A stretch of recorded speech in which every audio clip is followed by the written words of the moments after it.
En question principale, Monsieur le député de Marie-Victorin. Monsieur le Président, on apprenait hier dans une enquête de Radio-Canada la possibilité que des centaines de femmes atteintes du cancer du sein aient reçu un mauvais traitement en raison d'erreurs sur des tests réalisés dans des laboratoires de pathologie du Québec. C'est le président de l'Association des pathologistes du Québec, le Dr Gaboury, qui a sonné l'alarme avec une étude dont les conclusions sont très inquiétantes. Ce matin, des centaines de femmes, voire des milliers, sont inquiètes. Elles ont raison de l'être, Monsieur le Président, car c'est extrêmement préoccupant ce qu'on entend. Dr Gaboury qui dit même qu'on est à un pas de la situation qu'on a trouvée à Terre-Neuve il y a quelques années. Là, le Dr Gaboury, Dr Robidoux, chirurgien oncologue, Dr Barrette, président de la FMSQ, croit qu'il pourrait être nécessaire de refaire certains des tests réalisés par des laboratoires moins performants. Les femmes qui ont reçu un diagnostic de cancer du sein et qui ont reçu un traitement contre le cancer du sein se demandent ce matin si elles ont reçu le bon traitement, Monsieur le Président. Est-ce que le ministre peut nous dire et dire à ces femmes combien de temps elles devront attendre avant de savoir si elles doivent ou pas passer de nouveaux tests? Monsieur le ministre de la Santé et des Services sociaux. Monsieur le Président, le reportage a passé à 17h hier. On a appris hier après-midi, vers 15h, alors que j'étais en commission parlementaire avec le député de Marie-Victorin, qu'il y aurait un reportage choc au téléjournal. Premier élément. Donc, on n'en avait pas entendu parler avant.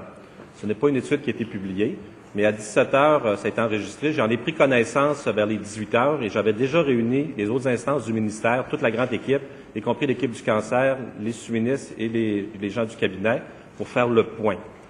Compte tenu des circonstances, on prend la situation très au sérieux et c'est très préoccupant.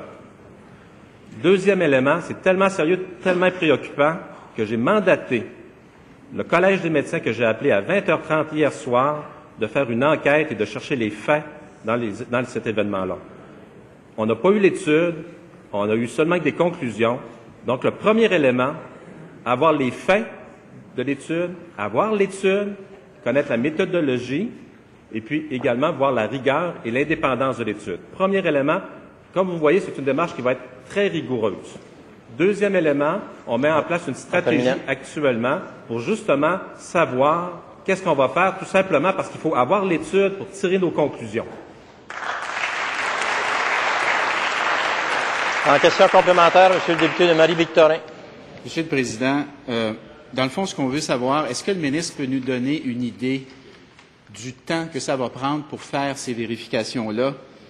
Et dans le fond, à partir de quand les femmes qui sont concernées vont-elles pouvoir savoir si elles doivent subir ou pas un nouveau test? Dans le fond, on veut savoir quand les femmes vont-elles savoir? Monsieur le ministre de la Santé et des Services sociaux.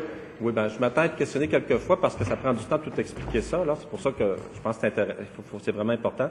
Comme je vous disais, hier soir, j'ai passé le téléjournal et j'ai annoncé aux gens qu'il y avait une situation qui était préoccupante, donc au moins pour donner l'information juste. Ce matin, le Collège des médecins a déjà contacté le docteur Gaboury et l'Association des pathologistes pour avoir l'étude, parce que c'est à partir de ça qu'on va voir les conclusions qu'ils ont tirées et qu'est-ce que ça a comme impact.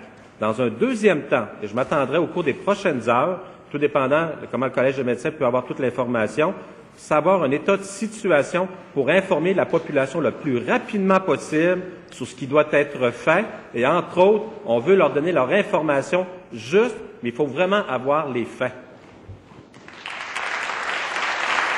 En question complémentaire, deuxième complémentaire, Monsieur le député de Marie-Victorin. Monsieur le Président, est-ce qu'on peut demander au ministre pourquoi il n'a toujours pas créé de programme de contrôle de qualité dans les laboratoires de pathologie du Québec? Ça fait plusieurs années que les pathologistes le demandent. Ça pourrait permettre, entre autres, de protéger les femmes contre un mauvais diagnostic. Est-ce que je peux demander au ministre, Monsieur le Président, quand il a l'intention de mettre sur pied un tel programme de contrôle de la qualité dans les laboratoires de pathologie du Québec? Monsieur le ministre de la Santé et des Services sociaux. Monsieur le Président, il existe actuellement au ministère des comités qui sont en train de travailler pour mettre en place le programme d'assurance qualité au niveau de la pathologie. C'est un travail de longue haleine parce que c'est des longues réunions. Il faut mettre un programme, c'est complexe, mais je peux vous dire qu'on veut le faire le plus rapidement possible. On considère que c'est un élément important.